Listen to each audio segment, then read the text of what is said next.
everyone, Jeannette Womble here in Columbia, South Carolina. I am here at Build on Your Land, and this is a builder that's based here in the Midlands, and they provide an option for you if you are looking for a home and you're just not able to find what you're looking for out there. You should think about building. And I'm here with Tim Rawlings. He is the Director of Sales and Marketing for the business. And he's gonna share with us a little bit about building on your land and what that looks like and the different types of floor plans and things that they have here that you could choose from. So Tim, tell me a little bit about you guys and what you do. Well, we're an on-your-land builder, like you said, here in the Midlands. And we currently build in 18 counties in South Carolina. Ranging from about an hour and a half or so outside of Columbia. We built 17 floor plans ranging from 1,240 square feet to 3,100 square feet, ranging in price from about 157,000 to just a hair over 300,000. So we fit all kinds of budgets. Our specialty is that we build the fastest house at the best value with the best customer experience. So what would be the build time for somebody once they find the land and they're ready to go ahead and start the construction phase? How long does it take to build a house? From the time we contract, we tell them about 8 months. Okay. 2 months for the pre-stuff, the banks and all that, and then we give them a 6-month build time once we start. Okay. Now, what about financing? Is there a certain amount of money that somebody needs to put down to start the process? What does that look like usually? There is. We require a 3% down payment at contract. Okay. That goes towards any down payment the bank's going to require. So it's not double dipping them and putting money out there they don't get to use. They always have to use a construction or perm loan or be a cash buyer. The banks will always let them use their land as down payment towards the bank amount, but not towards the 3% for us. But we also, things do go wrong sometimes with all real estate or house transactions. That 3% is to get the house started, do the surveys, all the stuff prior to the loan closing.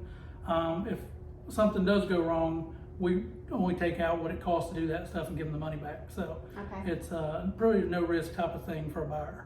And I understand that a lot of the features that you build with your houses are standard, and there are things that people can upgrade if they want to. What would be a basic, an overall list of just kind of what you do as standard in each of your houses?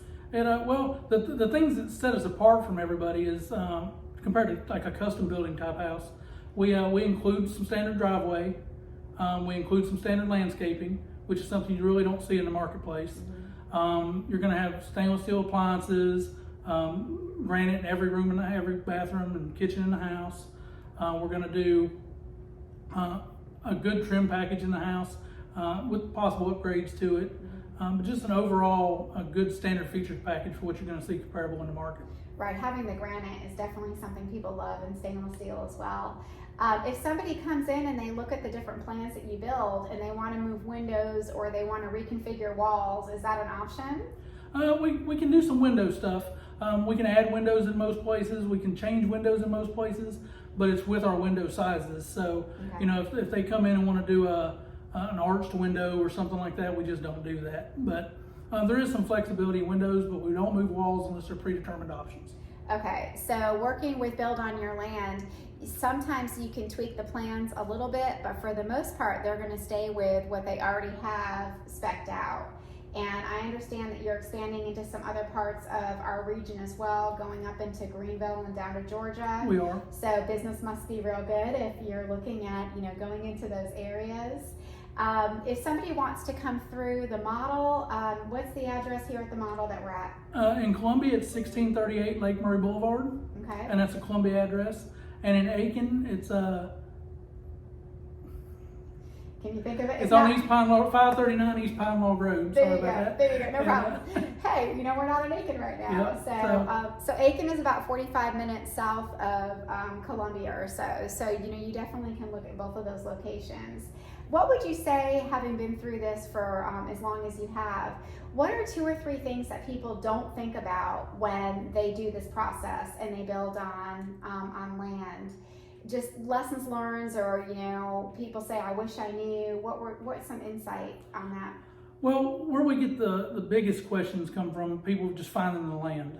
We typically tell people that flatter's better. It always, when it's flat, it makes it cheaper. Doesn't matter if you want to be a crawl space, a slab, it doesn't matter. It cascades through the price of the house. And then we talk to people a lot about, it can be expensive to live in the woods, is what I tell people sometimes.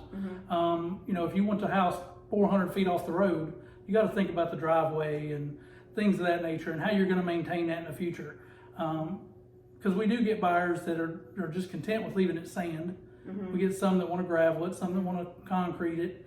But of course, those costs can start that up depending upon where you're at. So the sticker shock can kind of come into play with land prep and making the lot accommodate the house to the standards that the purchaser might want, and they may not have realistic expectations. Correct. Okay. And that's why we add we have a standard feature of concrete, because it gets them started if nothing else.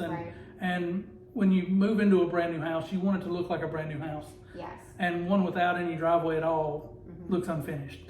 So working with a realtor that knows a lot about land can also help, because they can also assist someone who's looking to build with understanding what those costs could look like. Exactly. Even when it comes to your well water or water availability, septic availability. If you have to go engineered septic, then you could be looking at, a $30,000 septic system, and there goes the budget, and you never want to find out about that after you've closed on the land. Yep. Forced main systems is another example.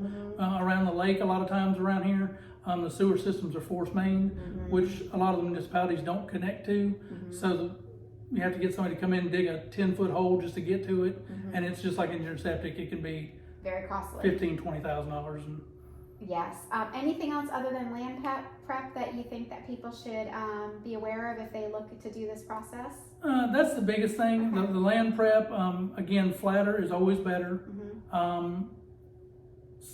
City municipalities, with water, sewer, are always cheaper than wells and septics, at least up front.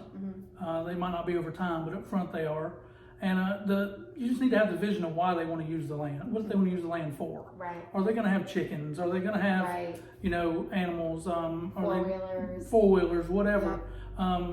Some people want to put a building. Some people don't. Some people want a pool. Right. It's how they're going to use the land is what they need to try to envision when they're looking at it. Right. And swimming pools are very important, because a lot of people do want to either add the pool when they build or within a year of building. So you've got to make sure that you don't have a septic field back there or something. So, well, thank you so much for giving us the insight about your business, Build on Your Land, or Build on Your Land, that's right. Your Land. Okay. Sorry about that. I was thinking it was lot. Yeah. We talked about that. If you would like to stop by and visit their showroom and take a look at the beautiful upgrades and things that they have in the houses, it's a really nice opportunity to kind of get an idea of the fit and finish. And, again, they do like to work with local realtors for the land part.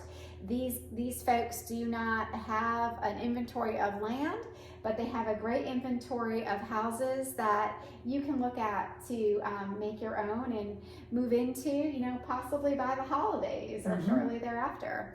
So I'm Jeannette Womble. I'm here in Columbia, South Carolina.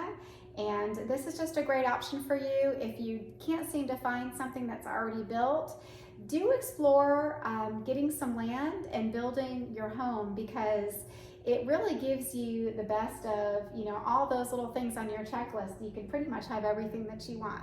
So thanks for watching us today, and I'll put the information at the end of this video for these folks here, and my information as well, if we can help you find some land and get the process started. Hope you're all having a great day.